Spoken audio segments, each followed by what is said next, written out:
Hey y'all, welcome back to the Inner. Today I'm joined by my brother Anthony Nichu. Hi Hey everyone, Anthony, how you doing? doing good and you?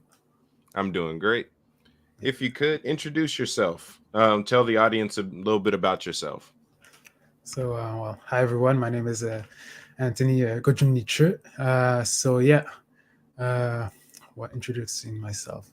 So I guess I can start with how my journey with God all started. First, I guess when I was a youth. First of all, I live in Canada, Sherbrooke. So my journey started when I was, I guess, going to church with my parents. Just casually church going. I remember there was a time where I kind of have a kind of revelation, wondering, I wonder if I feel like there's something deeper to walking with God than just a whole Sunday church going. But eventually, I kind of let it go, and I kind of moved away from church a bit until I was in my about 13 years old. That's when I felt really God slowly and surely calling me back, and I started diving deep into searching for myself, answers about God, and if He's real or not. I always knew that God was there, but I didn't really know Him. There was no intimate relationship until there was one point where I kind of heard I heard the gospel, the message about Christ, and that's where it kind of clicked. And I decided to go all in with a relationship with Christ. That was back in I think 2013, and it maybe lasted about 3 or so years. I didn't really join the church or community, kind of on my own. But eventually, there was kind of some tensions with my family, especially my father, because he was kind of you know, hard religious upbringing, really, that really put him against religion. So I kind of had to endure a form of persecution on that side, which led me to kind of put my relationship with God on the side for maybe until I was from 16 until I was 22. And it's when I was 22 years old in 2019 that I really picked up my relationship with God again. And this time I went full in. And this time at that point, I joined a community, a church, more Pentecostal like. And so I started witnessing words of prophecy, healings, and I started really experiencing the miraculous. But at that point, actually, the first month when I decided to walk with God again, I kind of have my first experience of hearing the voice of God personally. And I heard the voice of the Father, and it was really a big experience for me because I was like, okay, that was kind of outside of my framework. So, and the thing that he told me is he was kind of um, speaking to me about my identity, not only in Christ, but my identity as Christ in a sense. Because what he told me was, you are the King of Israel. And at the time, my spirit knew that was true, but my soul didn't really understand. And it was only later when I saw in the scripture, in the book of John, where I think was Nathaniel, one of the disciples, that told us the same thing about Jesus. So basically, the Father was kind of telling me that I'm kind of the same thing that He is, understanding this reality of as He is, so are we in this world. And right after that, I actually had it. Right after the Father spoke, I had a kind of this encounter with the spirit of Antichrist because I was kind of just laying on my bed at that time, and then I could feel this presence, like a spirit that was just hovering over me, and like my spirit picked up spirit of Antichrist, and at first I was like, what is this all about? And but it was only throughout the years that I've kind of gotten a deeper and deeper revelation of what that was about, because at that point I was understanding. Now I understand that God was not only speaking to me about identity, but it was telling me how, you know, the Christian framework that I grew up in had put me under a spirit of Antichrist, where I didn't get to understand that reality. So from 2019 until today, 2024, it was really a time of deconstruction and reconstruction, where God deconstructed the Christian faith. And then I got this transition where I went from Christianity to stepping into sonship, into the kingdom.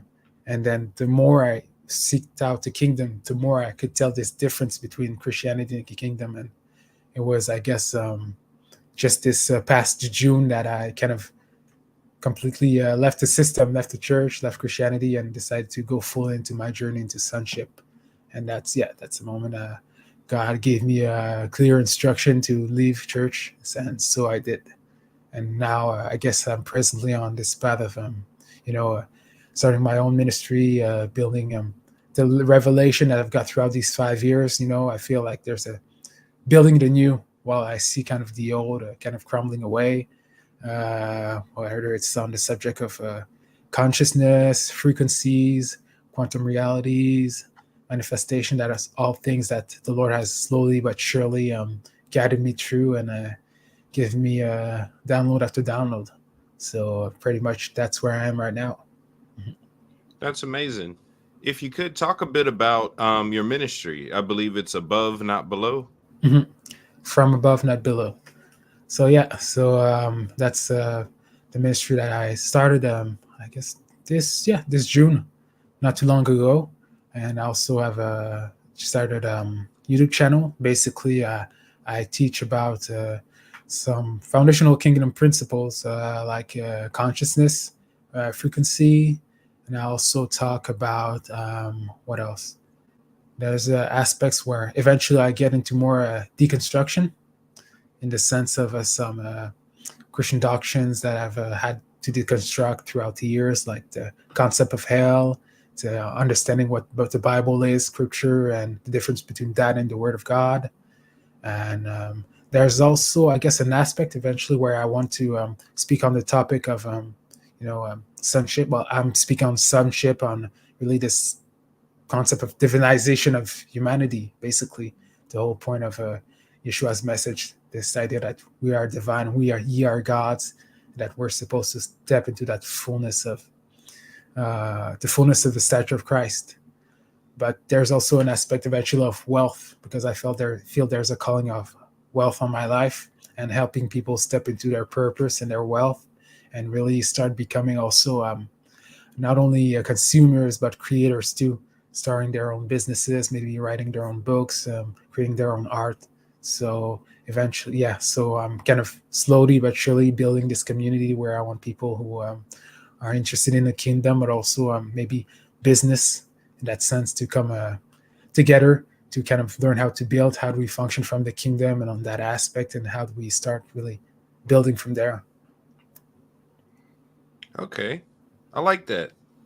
So you mentioned sonship a few times. So for the people watching this who might not have gotten it yet, could you kind of break down the concept of how sonship really differentiates from the usual religious experience? Mm-hmm. Well, first I'd say that, in the usual Christianity, you can have there's always this concept of distance, from God, of necessarily you can go through it without actually having this inner experience of God. But in sonship, I realized that there's a need for this not only personal relationship, but really experiencing God, letting Him be the one who gives us our direction for life, getting knowings, dreams, revelations, or visions, any way that He leads us, and understanding that there's a point where you need to you can function under the man of God syndrome, where there's always the past who kind of dictates what it is you need to believe, what you need to do, and stuff like that.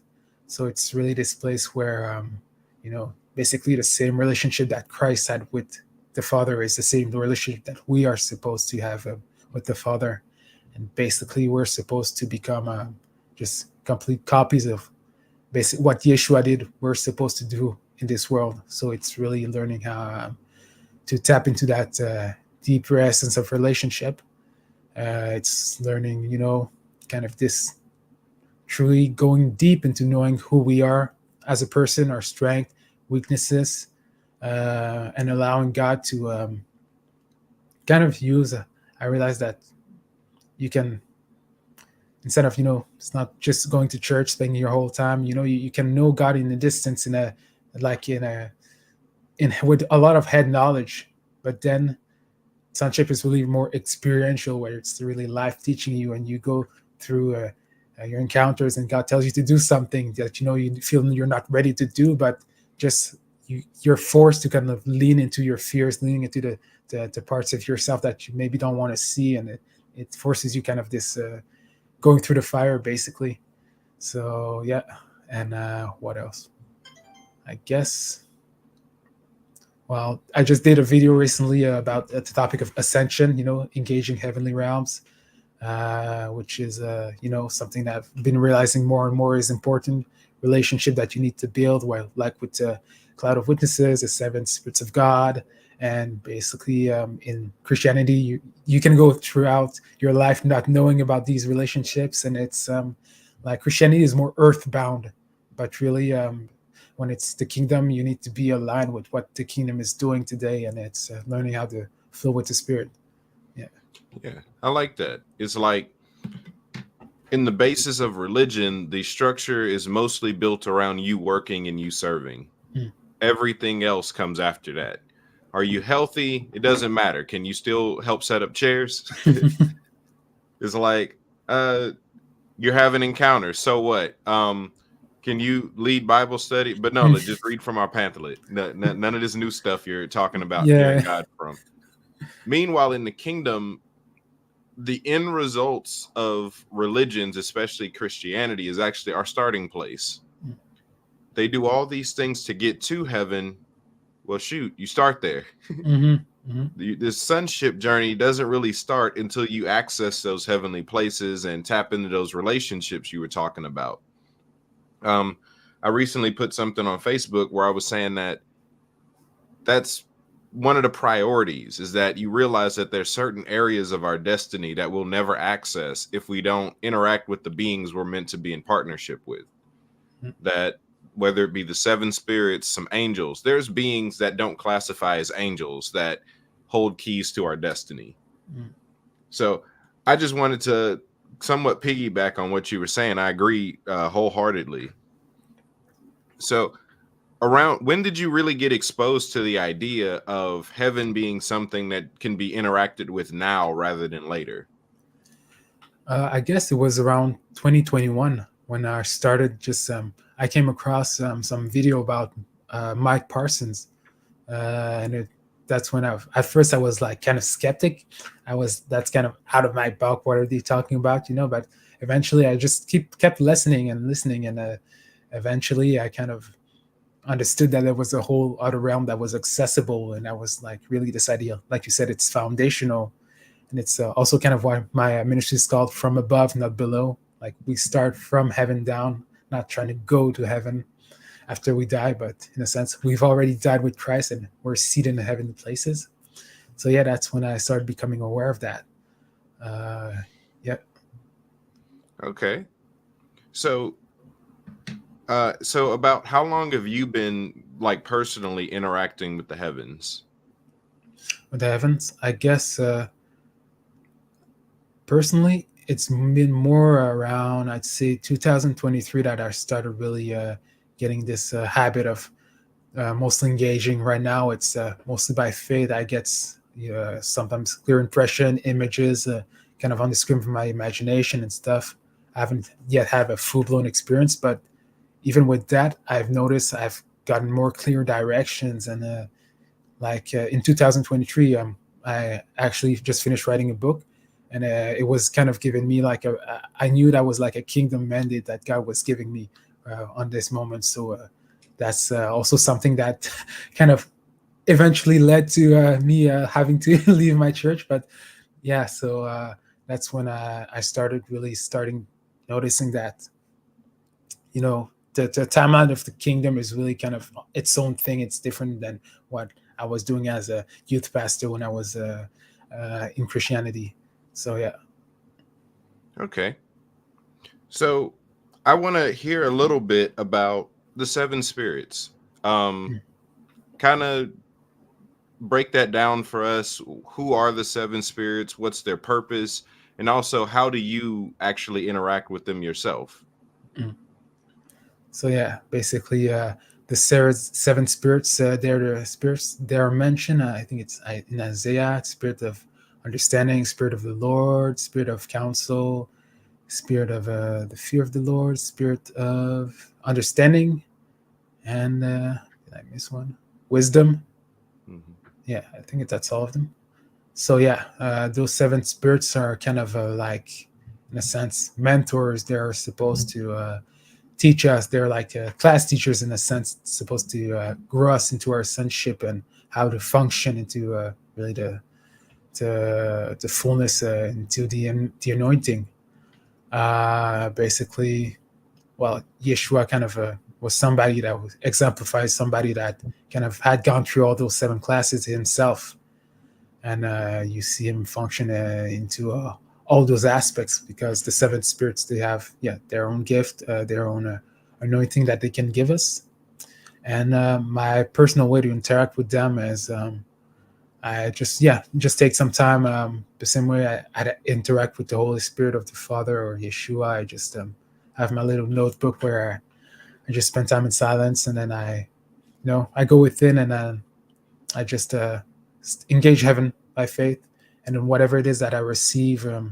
Sometimes it's instruction. Sometimes it's funny, because there have been time where I've had the spirit of knowledge tell me to start my morning, like fix my morning routine to with a starting with a banana milkshake, and I find it fun because that's something that my I think it's my roommate one day had a kind of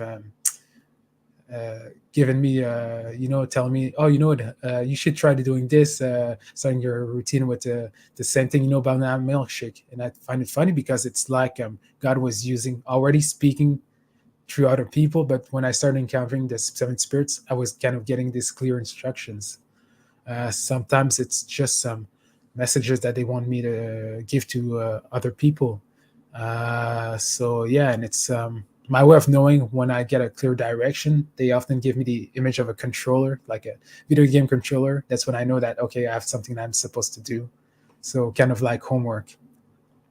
And the first time that I started practicing, just encountering them, they kind of felt like class teachers. They were presenting themselves, what their class was going to be about, and then some of them even gave me homework on the first day of school, already telling me, okay, there was a time, I think the spirit of was understanding, telling me to read what was it, Seven Tablets of Thoth and the Hermetica. So already two scriptures that are outside of the 66 canon. So yeah, that's kind of my way of interacting with them. I'm still kind of feeling like I'm still getting started, but yeah, it's really interesting because I'm getting really clear direction when I do it. That's amazing. I like that you mentioned the Emerald Tablets and the Hermetica. Those are some of my favorite books. I think I've listened to, well, no, I was going to say I think I've listened to the Hermetica more than any other book, but the Tao Te Ching takes it. Mm. Um, talk about how beneficial, what are some of the things that really stuck out to you while going through those different texts? Yeah, something that stuck out, I'd say, the Hermetic principle, the concept of resonance, and what else? Oh, I keep forgetting. Well, it's basically a lot of the things that have kind of been confirmation that I've been learning when diving into quantum physics and stuff like that. How our reality function really from the immaterial first, the importance of energy. I guess something that stuck out, there was also the prophecy of Thoth at the end, which he kind of prophesied our time where we become more materialistic, and then even uh, talking about the sons of light eventually, that there'll be the shift, but there's also going to be the spirit of a kind of a lot of chaos. So that's something that stuck out. And yeah, there was also a bit about kind of astrology, how today we were born, and the position of the moon, the sun, and the stars. They kind of influence kind of the makeup of our soul, in a sense, our personality. So that was kind of okay. So I was starting to see that there was a truth to the whole thing about astrology and all of that. So guess it started kind of diving into this different component of of humanity, basically. Yeah. One of my favorite parts of the Hermetica is when it talks about they call them the gods Mm, in that same celestial format, and it's talking about Ra, or the sun, being the giver of life, that light comes from him and draws life unto himself, where it's this mm, constant reaping and sowing of life. And I've always found that fascinating. Like, I would oftentimes rewind back just to re-listen to that part over and over again, because I mean, you know me long enough. We met more recently. I think, what was it, this year or last year? think I don't think we have met face to face yet, but since Yeah, then, maybe it's last year. probably last year. Where it's like, uh I've been teaching about life, light, and truth, and being radiators of that. So to find a text written long before I was on the planet that's talking about releasing and receiving and becoming this uh, living impartation of life was fascinating. Mm, Even with the Emerald Tablets, one of the parts that I feel gets overlooked is Tablet 5, where it talks about the dweller of Unal. Where it mm, talks about this guy named Horlet who was able to create temples using his mind, just being able to mm, create out of energy mm. because his consciousness was that sound. I'm like, wow, everyone's focusing on the seven lords in, I think it's like tablet 7, where it's breaking down the different names of the ones that govern over the planets in the astral plane that indirectly feed us energy. Mm. I'm like, that's fantastic. But did you hear about a guy that made a temple with his mind? That's it. He Mhm. just pulled the light around him into form, and that's what he. And then understanding temples, well, it didn't look like our little bitty nonsenses that we have. Like, I live in the Bible Belt of the U.S., so we have churches everywhere. No, if they're talking temples, it fits closer to the way the Hindu temples look, where they're like almost city sized. Mm. It's like he pretty much just said he created Disney World with his mind. Yeah. Ah, that's cool. Yeah, So I have to that's some of reread the, it. yeah, that's one of the parts that I've like, I'll listen to Tablet 5 on repeat because Mm, I found a guy named Gerald Clark. Sadly, he passed away a few years ago because I would have loved to have him on here. But he did his own translation or somewhat commentary of the Emerald Tablets. Um, and he includes the different names of some of the like the Anunnaki mm, as he goes through the text, and it just gives it a different take. mm, I find that one a lot more powerful as far as like subconscious rewiring. mm. I'm like, it might freak out people who are maybe still in Christianity or deep in their religion. It'll freak them out because of the names he'll use, but I divorced it years ago. Yeah. So, and I've done the same studies, and I'm like, he's right. I agree with him on most of the comparisons he Mm. makes. Um, so continuing on the topic, we were just talking about the seven spirits. Talk about your relationship with the cloud of witnesses, your governors. Have Mhm. you been able to build a relationship with them? Are you familiar with who some of them are? Talk about that for a bit. Okay. Yeah, I've started. Honestly, I kind of put it a bit on the side recently, but I did start getting familiar with, for example, a little bit with Moses. I know there was a time where with Moses, he was kind of, it was more on the faces of God, the faces of God I was talking to him about, and understanding that I needed to start functioning from some different faces. You know, there's a lion, ox, eagle, and human. I guess on my side, understanding that I mostly may be a human and a ox myself. So just getting more into the eagle and the lion, just understanding this dominion aspect. And at the same time, it's interesting because this aspect of dominion, and but also I feel building community can have to do with the kind of fit together in a sense, you know, creating this area, this community, this place.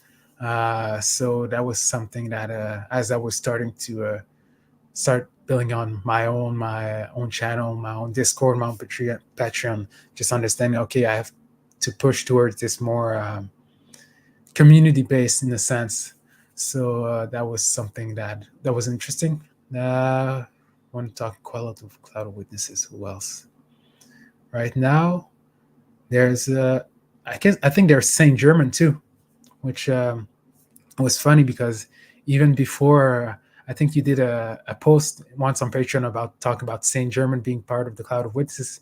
But even before then, I had moments of downloads or little coincidences that led me to understand that he was kind of an important character, and I always had kind of this interest about him.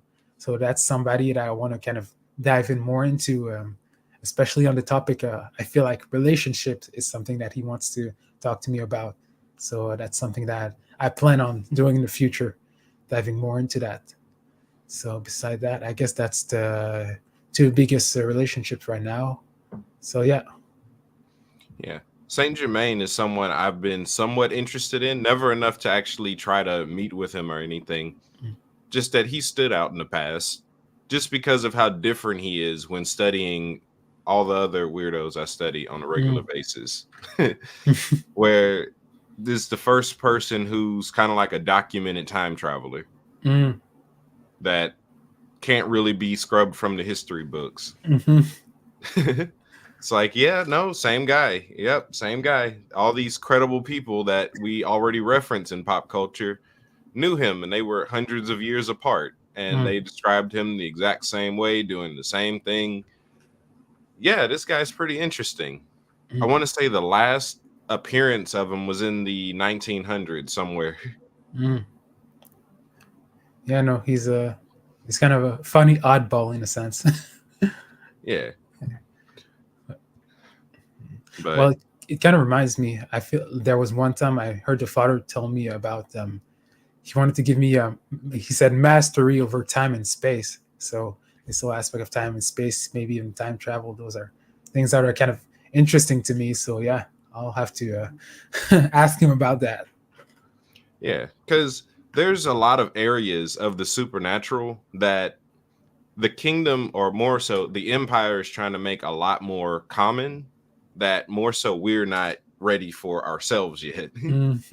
Where it's like they've been trying to give the keys of time travel away for decades, and more so the fear of if the wrong person gets a hold of it keeps us from really engaging it.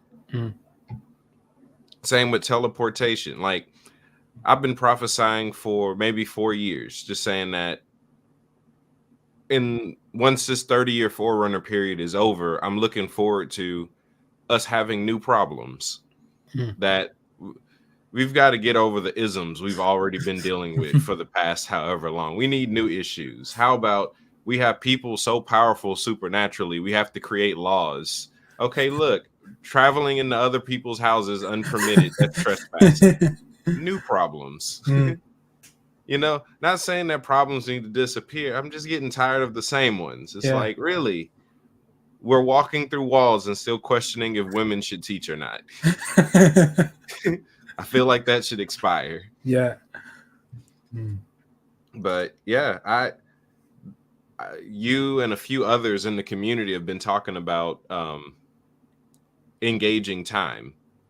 I've had my fair share of time-related experiences. One of my students that been around me since the beginning, when me and him would travel together, oftentimes we would translate in the middle of driving, where doing the speed limit there, or more so speeding to our destination, would take us an hour. Driving back, doing the speed limit would take us 20 minutes. So it would shave off like 40 minutes every time we went. And we saw this almost every week. There's been moments where, I've told y'all part of my story is how often and how long I would pray when I was starting out. There was moments where I'd go in to pray and I'd come out and the time would be 2 minutes before I went in. After I'd been in there for a few hours, because I have a playlist going. And, at this time I'm still listening to contemporary, like regular gospel music. So I'm like, I've heard that Kirk Franklin song twice. That playlist has cycled through already, and I come out and it's 2 minutes before I went in. I'm like, well, I went in to pray at 10. It's 9:58. Something's up. So I've had personal experience of it. It's just never been a big desire for me.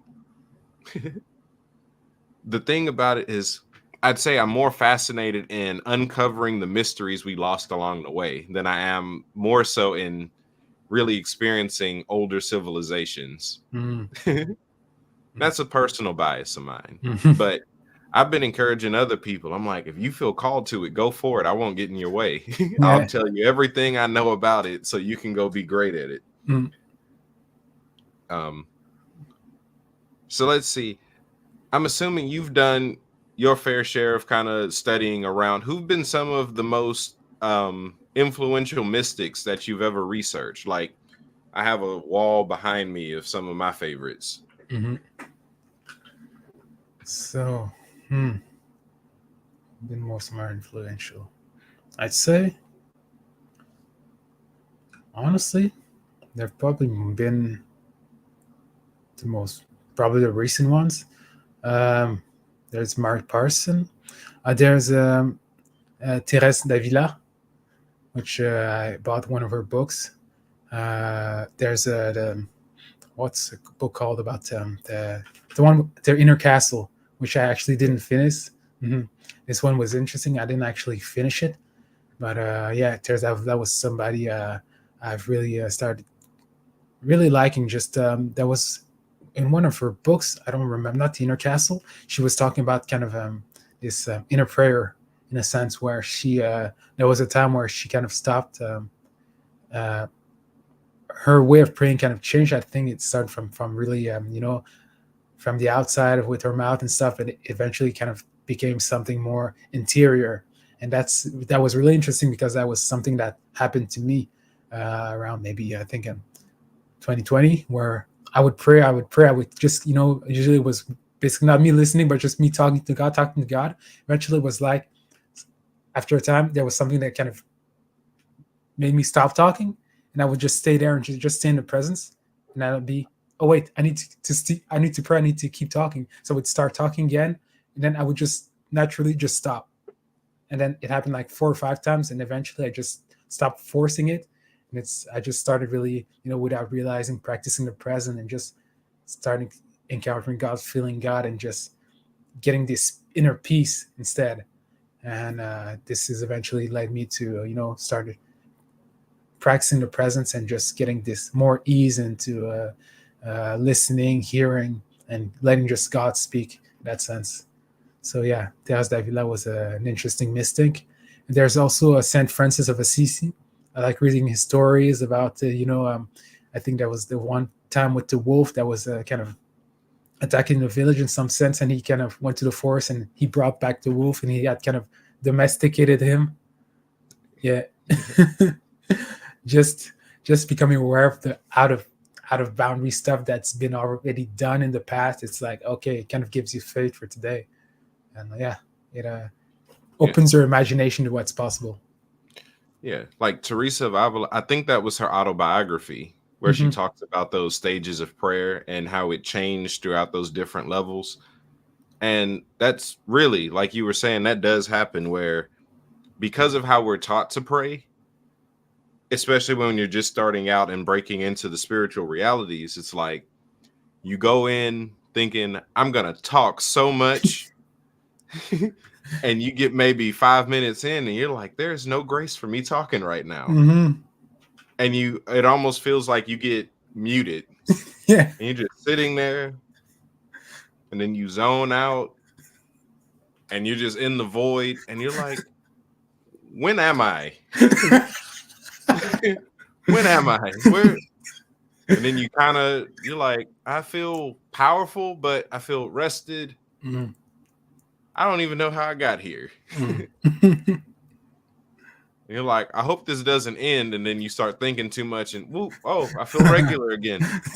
Okay, let me try this again. Okay, and you go in trying to talk some more. It's like, when am I going to figure out that the talking doesn't matter right now? No.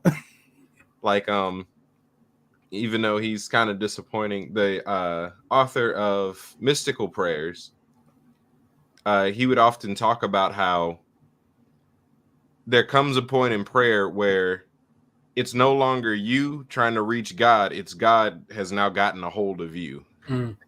And there's nothing you could do about it at that point, where prayer, in a certain sense, you can only do those lower 2 to 3 stages out of your own effort. The higher stages are more so a dissolving of you just fading into the ultimate reality itself. And that I can attest to. I think, well, you can too. Where best way I've been able to describe it is you take a cup of water and throw it into the ocean. You can't tell where one stops and the other begins. It's just a fading into, which, funny enough, is the highest stage of prayer. That's really what I liked about Interior Castle, is she's somewhat breaking down what different levels of wisdom looks like as far as this health of the soul. How much light are you allowing to pour through your soul so that it can fill the rest of the temple, that is the body? And in that higher stage, I think it's called transformative union. Possibly. Yeah. I don't have the list. There's like 9 different stages.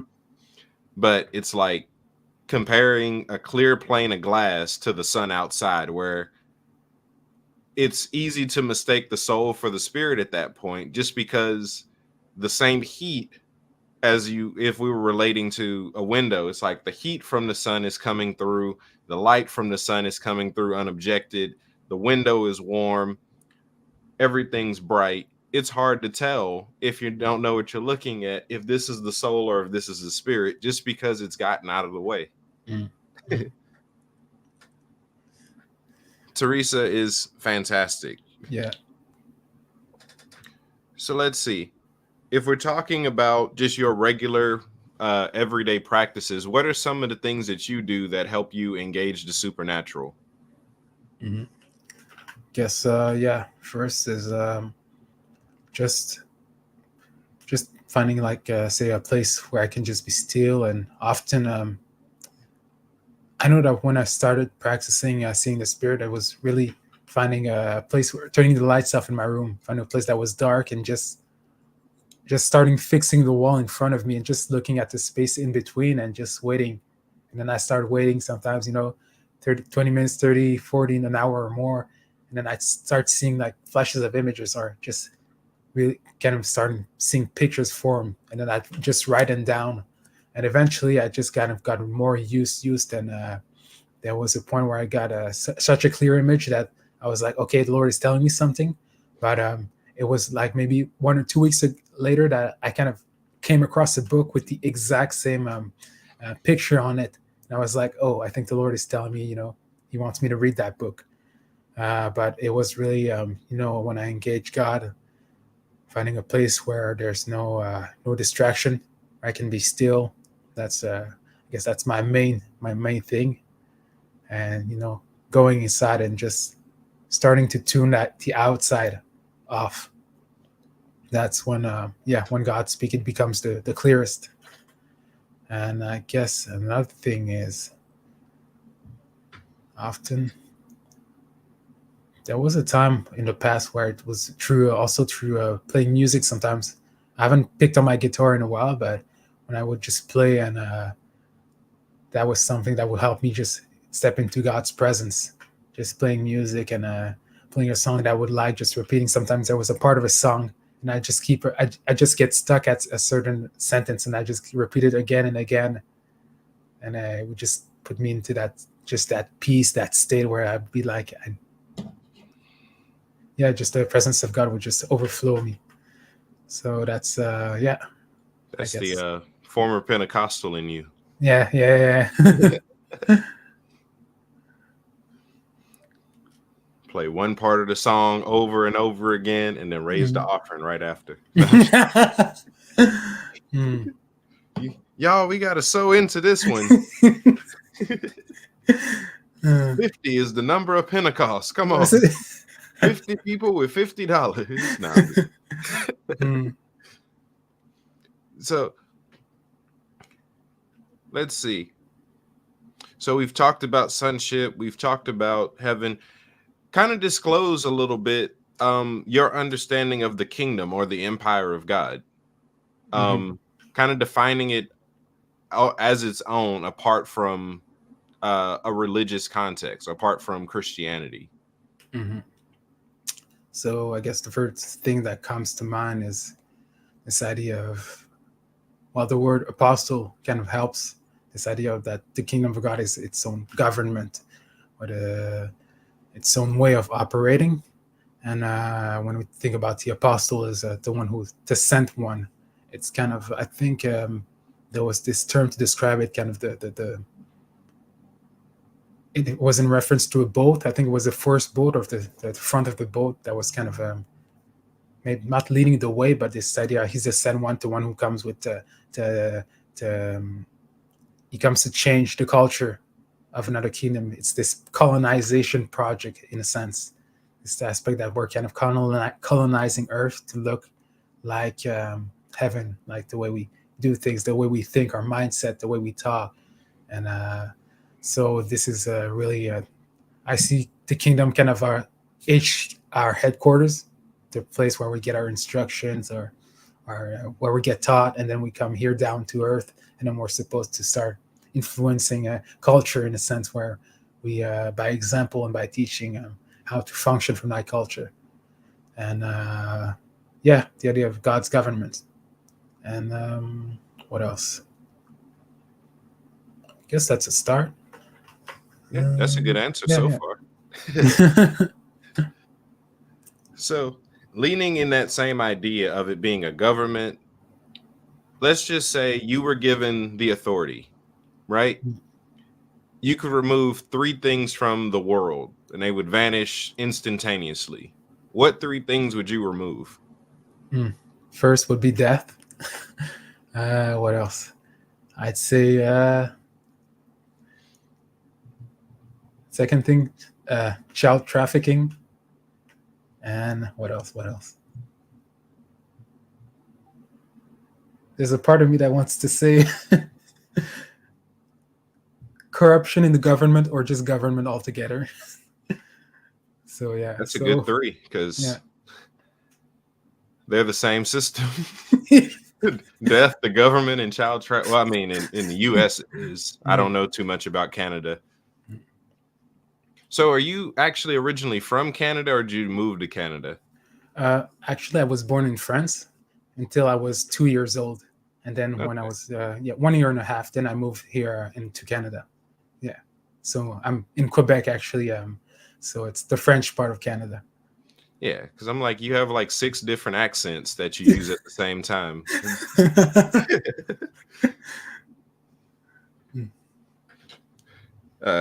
Yeah, that's unrelated to the kingdom. I just wanted to know. Because I'm like, wait, he mentioned France, but he's in Canada, but his name is African. Okay, whatever. Yeah. Yeah, my parents are from Cameroon. Okay, I have some kingdom family out in Cameroon. There's a rabbi out there. I think I had him on already. Yeah, Rabbi Cosmos. He's out in Cameroon. They've been trying to get me to come out there. I don't know what's in Cameroon though, but Yeah. Canada too. There's a all of y'all live in the same little strip. Y'all stay as close to the U.S. as possible. Yeah. Y'all leave the rest of the area to the monsters and Bigfoot and That's the too much werewolves and ice. everything else. The Wendigos, all the weird stuff. Yeah. All jokes aside, you think it's actually true that there are actual beings or creatures out in that portion of your territory? Honestly, there's a part of me that's probably like, there's probably some wild stuff out there, but yeah, I know that with there are a lot of stories with Native Americans with Wendigos and stuff like that. So I think there's a portion of that that's definitely true. So yeah, that's probably something interesting that I could start looking into. Yeah, because I've always been interested in mythology. When I was young, I used to have my little book of all the stories of Icarus, the Trojan War, and stuff like that. All the Greek mythology, and there was always, I think there was a part of me that was like, there's some things, there are things about that are actually true, and Yeah. I think when you were mentioning about the Old Testament and how I've always felt that there was always, I think there was more a mystic aspect that we don't necessarily hear about. I think at a time we were talking about there was Joseph and him going through portals and stuff like that, and different beings. And I was like, I feel like there's a part of to me that was young, reading about the Chosen War, the gods, all these beings, chimeras and stuff. That was a truth that was resonating in that. Yeah.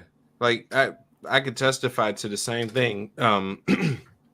As a kid, I remember there was this book series. There was a few different book series, but this particular one, we used to go to the public library. This is back when I lived in Baytown. And they had these massive, like, children's, it was kind of like a pop-up book, but it had other little things in it too. Mm. And it was one about mythology. It was like a huge mythology book. And then another one was dragon. Like, so it was like mythology, dragonology. Another one was like wizardology. And then another one was like monsterology. It was these huge workbooks, and just the idea, like, I remember the monster book had like sightings of some of the creatures where it's like a picture of like some grasses, some trees, and it's like, do you see the unicorn? I'm like, I don't see nothing. It looks like a stick in the woods. I don't see it, but that did somewhat instill in me the idea that there's more around than we're used to. There's things happening or that have happened that, let's just say, aren't as common today. And then once I started to reevaluate all those different areas of mythology, because I didn't read comics as a kid, I read mythology. So especially like the Greek stuff was easier to get a hold of. So I've read through Greek mythology, and then eventually some Roman mythology, eventually came down to some of the Egyptians, which is funny. I teach heavily on the Egyptians now. But I was just reading them as you would comic books, because comic books weren't easy to get a hold of back in, when I was a kid. It wasn't easy. And then I was poor, so it really wasn't easy. But now on the opposite end of it, it's like I'm an adult. I've let my religion go, but I maintain my spirituality. A fair amount of that stuff actually happened. Did it happen exactly the way they wrote about it in the story? No, they wanted to have a good story, so they hyped a few things up. They added a few characters. It's like, oh no, this can't be a guy that tears a lion in half. This is a lion that's special. This is a lion whose hide can't be pierced, and its teeth it can rip through anything. You got to make it a special lion. Killing a lion barehanded isn't good enough. And there you get your myth of Hercules. Was there someone super strong that killed lions? Yeah, there were a few. Was there this Nemean lion? Probably not. Were there ever creatures, reptilian creatures with multiple heads? Possibly. They have the feature where if you cut off a head, another one grows back, and this guy killed thousands of these things. Like, probably not. Maybe, but probably not. But that's been a fascinating aspect of just reevaluating those things with the idea of maybe. Not saying it is, not saying it isn't, but maybe. Because, as wild as I am, I'm still a skeptic. Just staying open. Yeah, I'm not super gullible, but I like the idea. I'm like, I won't rule it out. I'm not that committed to skepticism. At some point, it's just hiding. It's like, oh, no. I'm like, well, what did it take for me to believe anything else? Okay, that's the standard I keep across. Does it make sense at all? Yeah. It's like, unicorns can't exist. I'm like, well, considering the animals we got, a horse with a horn is the least of our concerns. Have you really looked at a giraffe? A long neck horse with spots, with horns, with a blue tongue. That exists, but at no point were there horses with horns. It's actually rhinos. Mm. I found that out Uh, because limited vocabulary. Hippopotamus. It's like the name itself just means water horse. mm, Say this is a horse in the water. The rhino, it's a horse with a horn. mm, They kept it simple. mm. So let's see. I asked you about removing some things from the world. If you were able to implement three, let's just say a major change to the world that everyone had to adhere to, what would be number one in the agenda? A major change, I guess. Reform of probably the education system, a more in the sense. I've been reading a book recently. It's called Unschooling. How children are kind of able to be self-taught in a sense. It's this idea of not imposing what they need to learn, but they themselves are extremely curious, and they be kind of, if you just allow them, give them that space, they'll be teaching themselves how to read and do stuff by themselves. So I guess implementing new way of schooling children, that would be definitely one. Another thing to implement, I guess. I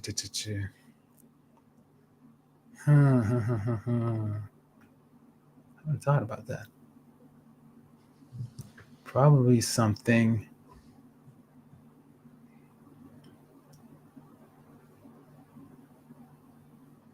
Oh, maybe a lot has to do with teaching, because when you teach somebody that's young, it helps them even after they're getting older. Teach teach a class on frequencies and just energies and even harmonic principle, like a course they would need to go through. Probably, yeah, that would be something. That's a great answer. Like those are good answers already. It's like, imagine if when we were in preschool, they were teaching us about the importance of music and colors, Mm. Crystals and oils. Mm-hmm. Just something that simple. They're already teaching us, like, we as kids, we picked up cool rocks anyway. Mm-hmm.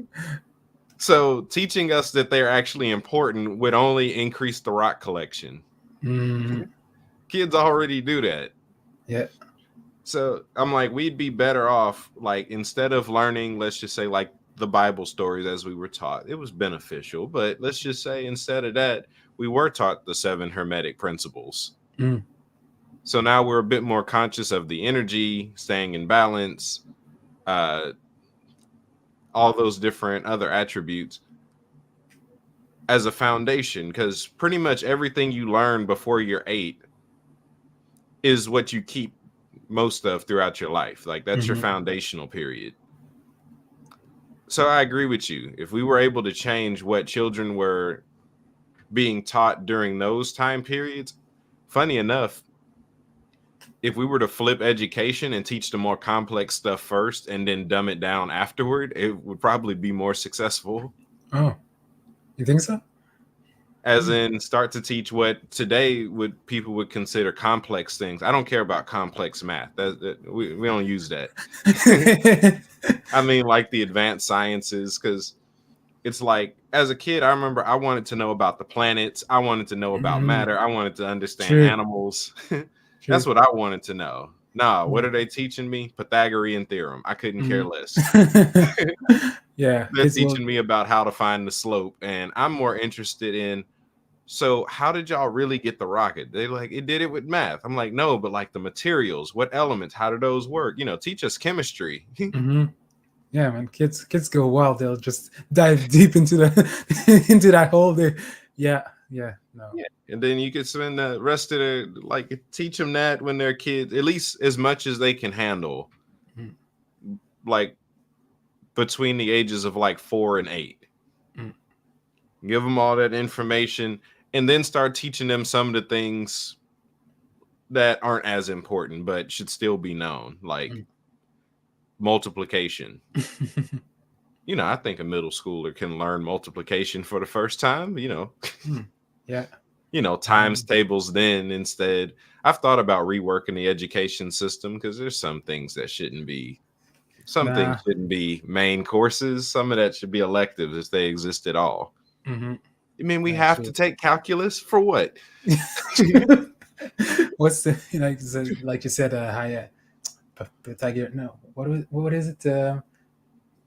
Oh, I took advanced math plus I had the sinus, the cos, sin, and all those things. The man, basically a whole lot of stuff that I'm not using today. So Yeah, yeah. that's why I struggled with it.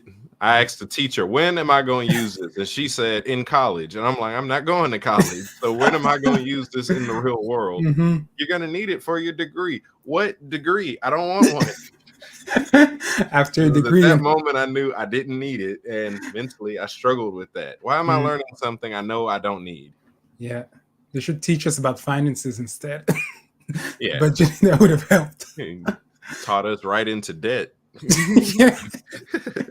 Here's a banking system that's gonna keep you wage slave all your life. Enjoy. Yeah. Uh, All right, Anthony, we're getting ready to wrap up soon. So I wanted to open the floor for you to mhm. share whatever you have on your heart for the audience. Pretty much just to leave them with a message. And then after that, I'll give you space to provide the places where they can connect with you, talk about your book a bit. But Mhm. what's something you'd like to leave with the audience? I'd say, I guess I want to share a more hopeful message for the people who are, let's say, maybe a more focused on every outside event, every problem that they see going on in the outside world than they should, just to kind of align themselves with their frame, their blueprint, their destiny, what the kingdom wants them to do. And from there, I know that in my life, when I started doing that, uh, I started seeing relationships that God has brought into my life, which was just these small beginnings where I actually start having more, hope for the future, and just hope, trusting that I'd see my place in this whole process of transition that I feel like humanity is just going through. So yeah, just not focusing on how the wars, the problem politics, to the dating scene that looks pretty awful today, and all the different all the different little things that you can. 20v1, you got to get your balloon. Yeah. So yeah, don't, all the whole all women are this, all men are this, and will I ever find a wife for this? Everything looks just terrible. So yeah, just focus on building with God, and turn your attention to Him, and just focus on your purpose, and whether it's relationships, wealth, all those things are eventually going to be part of that road that God is going to walk you through. So yeah, just sometimes it's going to require going through the fire and stuff, but it's always worth it.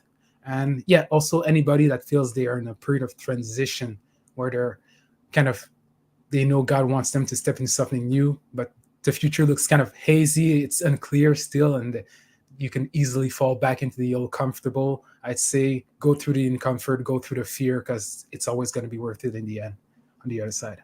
Yep. That's it. That's great. So before I get you to plug your stuff, I want to ask you a question. Now, typically, I don't do this because my show is all about the guest, but you actually took my mentorship course. Mm-hmm. On a scale of 1 to 10, what would you rate it? Would you recommend it to the rest of the people? Yeah, I'd say it was 9.5 because it was really good, but I'm still waiting for even better next time. So just just a motivation. But really, I totally recommend it. Hey, it rounds up. I got my 10. Yeah. So Yeah. I'm working on some stuff for y'all that have already completed it. I'm working on a module 2 for y'all. Nice. Waiting for it. How else am I going to get my X-Men? I've been trying to be Professor X my whole life. Yes. Yeah, that's also one of my goals. I think just I was having a discussion with one of the members who in the course that we took, and then we kind of connected and talked. And as we talked, I kind of got a revelation of like what I wanted, kind of a piece of the future. And like you said, Professor X, starting like a school, but to teach mysticism, spirituality, like actually practicing spiritual gifts, and learning how to live basically, sons, gods in training on this earth. So yeah, the X-Men. That's definitely a good analogy. Yeah. So let's see. Where can people find you? Where can they connect with you? And what's the name of your book and where can they find it? Mm-hmm. So first, I think I think I have my book actually with me. Just a second. Yes. So first, you can find me on YouTube. It's My YouTube channel is From Above, Not Below. You can also find me on Facebook. At basically my name, Anthony Gojumnicher. I also have a Facebook group From Above, Not Below, same as my YouTube channel that you can get connected as, where I teach about consciousness, frequency, and sonship. And I also have a book that I published this last June. It's this one. So yeah, Kingdom 101, New Waves, Identity, and Sonship, available on Amazon. And Awesome. yeah, that's pretty much it. Awesome. Please go check out Anthony's book, subscribe to his YouTube channel. Anthony's one of the most important people that's coming out these days. He's not popular or pretty much famous. I'm not even famous, I'm low level. People don't really know me yet. Yeah. But he's super important. He's carrying a timely message.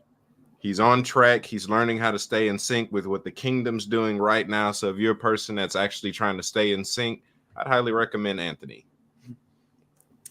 Yeah, thanks.